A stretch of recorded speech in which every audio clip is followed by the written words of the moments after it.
Hey everyone, welcome to today's gratitude and affirmation practice. Thank you so much for being here. Number one, gratitude. I'm about to go to bed. It is early, but we are getting an early night's sleep. I have hiking to do in the morning. Number two for the day. And look at my hair, it's all floofy. Two for the day. Oh, maybe I can show you. So I got dinner. This is quite possibly, it's all oily. Check that out. Smoked mac and cheese, potato, and brisket and a burrito. My eyes are looking really green tonight. But anyways, that was delicious. I also got a Thai iced tea. That's gone. But really sweet. Too sweet for my taste. Number 3, I am very excited to go hiking tomorrow. Super excited. It's a new place. Haven't been there. Number 4 for the day. Drive was really good today. Forest is beautiful. Grateful that it was overcast. Number 5, I got to listen to one of my favorite creators, Jadina, I think is her name. So it was a nice drive. I put my headphones in. And let me tell you, putting some headphones in, even when you're not listening to something, because for probably the first 20-ish, 30 minutes, I did not, really effective at just calming you down, bringing you into the moment. Number 6, I got to take a nap on the plane earlier. That was beautiful. Number 7 for the day. Before that, so I completed a little ceremony for myself. That was really nice. I also took a stone that I found. I didn't really like the way that it felt. And so I spoke into it, something that I also was carrying around that I didn't really like. And I tossed it and I said, nope, I speak it and tie it to this stone and woof, away you go. That's the first time I've ever done that, but it might be something that I do periodically because that felt, okay, it's kind of like burning stuff, felt really good. It was like a cathartic release of like, ooh, yeah, I can drop this and it can be tied to something else now. And whenever that stone decides to release it, fine, goodbye. What am I even on? I think that was 7. But anyways, we can just do 7 again. I had a really good breakfast. I got to enjoy my breakfast while doing different things. Number 8, we got laundry done. Number 9, got to sleep in. Well, ish.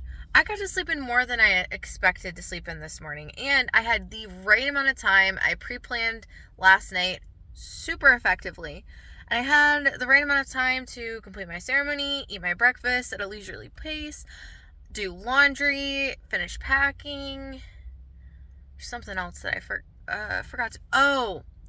try to pick up my mail too, but the post office was closed, so that was kind of frustrating. But, which reminds me, I do need to go find socks. Because that was the last thing for my costume. Anyways, number 10 for the day. Honestly, it was kind of a really cool day weather-wise. Woke up, it was cool out, but it was like bright and sunny, and it was like that majority of the day, and then sunny when I got here, and then just like faded in, and got all misty, and just peaceful and moody. I really like overcast days because it just really grounds me. But anyways, that's I'm really looking forward to a shower too. Just bed, shower, and just pure rest. And what else for the day? I'm excited to be an explorer tomorrow. I love exploring. If you guys have been with me for a while, you know. Exploring is one of my favorite things. I feel like, oh, I also talked to my aunt today. That was really nice. And I told her one of the stories. Talked to my dad some too. Seems like he's having a really great time. Him and my stepmom, there's like 7 grandkids. They picked up all grandkids and took them and had like a nice park day, a picnic, candy shop, recreational center. What else? I don't know. But it just sounded so fun. Good for them. Good, good. Message of the day is going to be,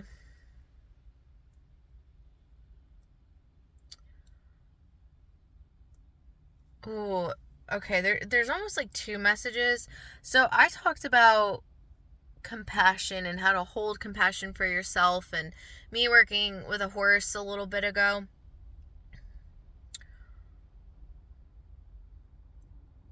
The way that the sentence wants to come out. How can you expect yourself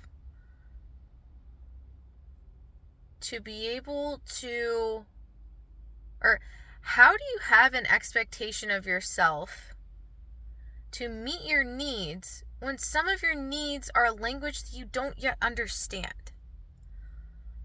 So on planes, I usually go inward. I use that time to meditate, and I have some pretty crazy experiences. This experience though was like going into, I don't really know where I went. I thought that I was going to be like integrating different aspects of myself, which I did. Oh boy, did I do that. But there were aspects that I wasn't anticipating to find, and I'm learning. I am a very powerful person. I've known this. I've always known this. My mom, she used to say, she's like, I felt how strong you were before you were born.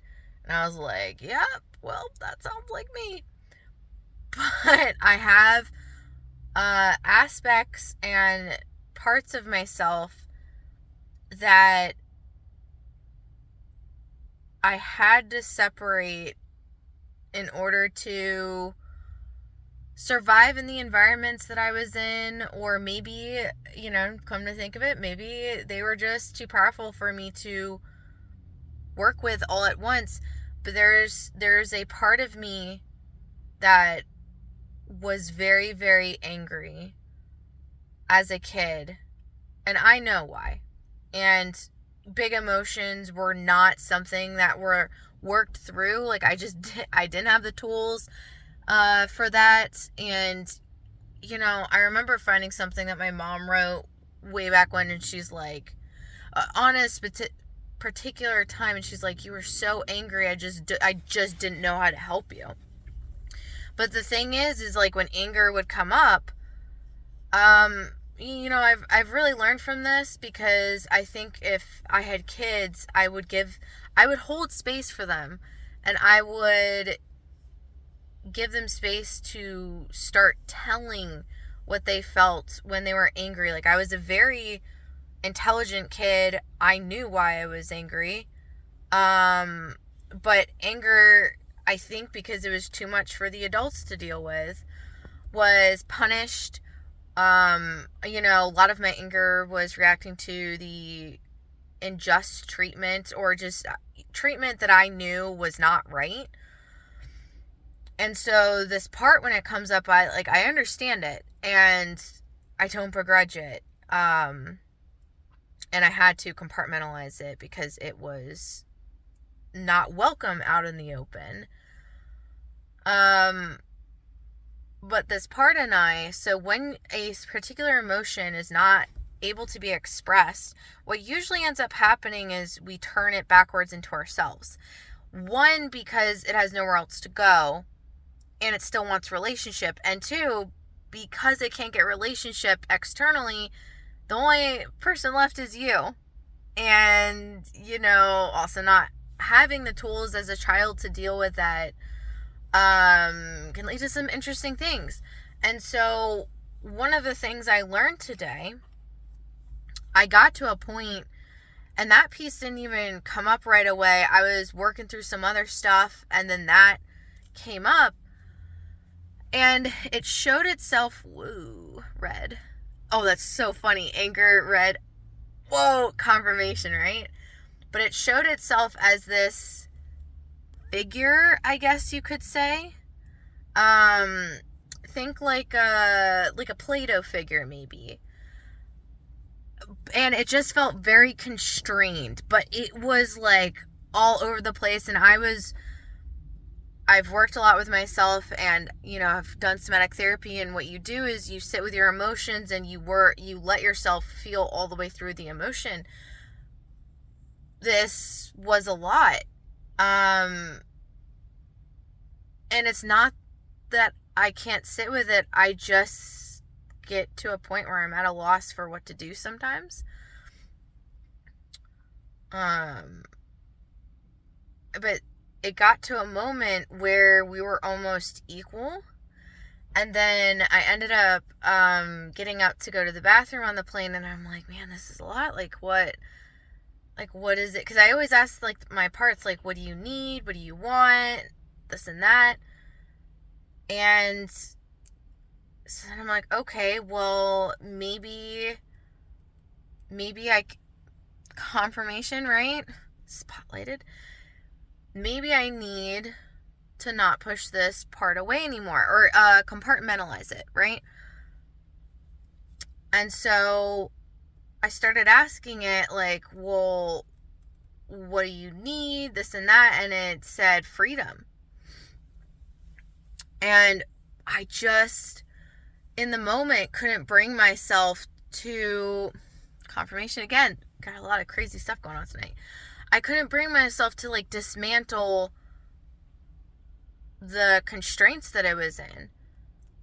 And so it was telling me, like, view me differently, perceive me differently. And I'm like, yep, okay. But I didn't quite get there. And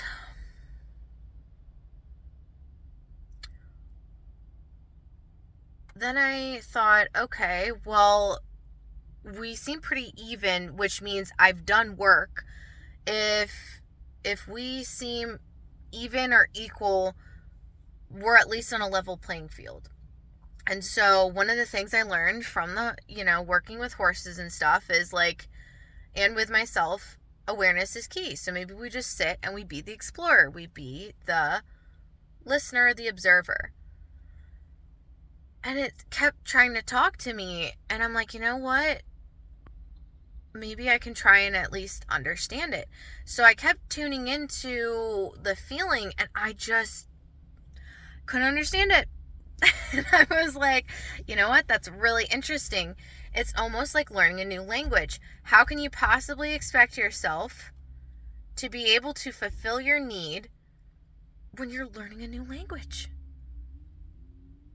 It's not like, oh yes, I know I'm angry and therefore I must do XYZ. Like, a lot of your parts, especially if they're stuck in a specific time confirmation, because I can't even get the words out, especially if they're stuck in a specific time frame, and if that time frame is when you are younger, especially if because I have a few parts that I've identified that are pre-verbal, so in the non-verbal stage, where, like, you don't even have the language to be able to define things. Give yourself grace, and again, full body chills. Give yourself grace, give yourself time and acceptance and compassion. Give yourself compassion, because you're not only working with trying to understand yourself on a deeper level, but each of those has a specific need. It's not, for example, when I've been working with my abandonment wounds, you would think that, like, oh, just don't abandon yourself, or, don't pick people who abandon you, and, like, that's all there is. Well, I, over time, came to realize that there was a very specific need with it. It wasn't like all abandonment is triggering. It's only select types of abandonment that are triggering. And even taking being seen, for example, I don't need to be seen. I don't need or desire to be seen in all different ways. But one of the things I did narrow it down to was admiration. Like, I would like to be looked at for the people who I hold in high regard as also them holding me in high regard. Or, just not being so fixated on me being a terrible person in their lives. Like, again, we digress, but just giving you some examples to show that, like, there's usually something very specific, and being generalized in the need at first is great for narrowing it down. But give yourself grace, compassion. You're learning a new language internally. It's the same thing too. Like, oh, I can identify that part is anger.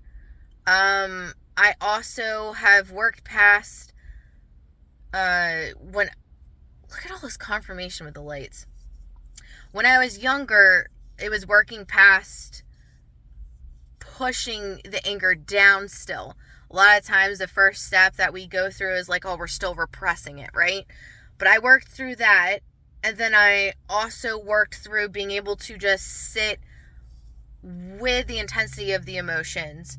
And now I'm being called to reintegrate a lot of these parts that I compartmentalized for the sake of my own well-being. And now it's not for the sake of my own well-being.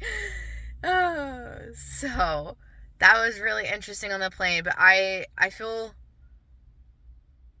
really whole and at peace right now. And I almost just want to cry saying that, because that's awesome, But would I say that I really understand the emotion that it was expressing to me? No. And the other thing about anger is that, some people say it's a gateway emotion, or what's the other one? Not a partner emotion, but it usually is tied to other emotions, or it is covering other emotions. And so I understand what my other emotions, the major ones, feel like. And whatever's underlying this anger, I just don't have words for right now. And that's okay. It's really okay. The most important thing is that I am acknowledging it. I'm being an explorer. I'm being an observer.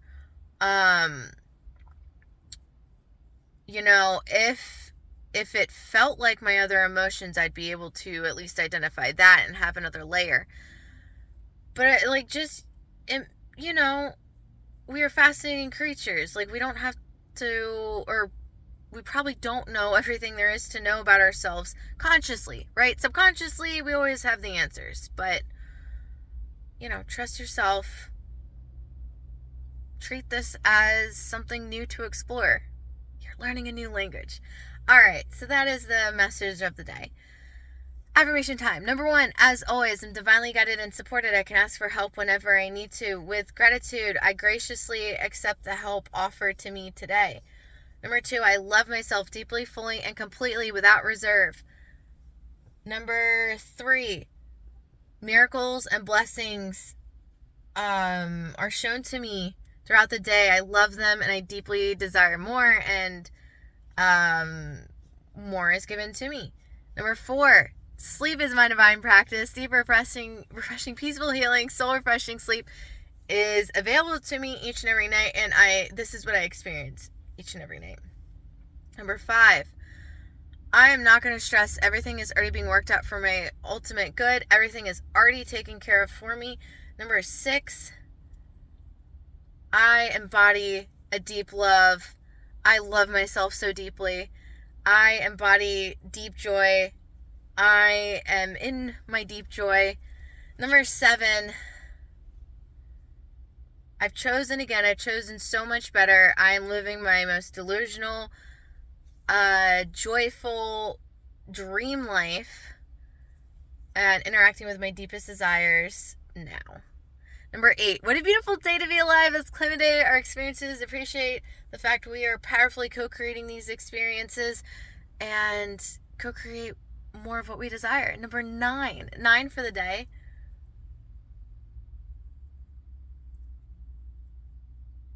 my wildest dreams have come true. And 10 for the day. I'm a person that everything works out for easily, effortlessly, quickly, in my highest favor, with me fully supported, with me receiving nourishment, love, care, and for the good of all. That is all for today, guys. Hope you're doing well. What are you grateful for? What are you affirming? How are you doing? Let me know in the comments below. I will see you guys for tomorrow's video. I'm going to bed. We got some early hiking to do. Love you.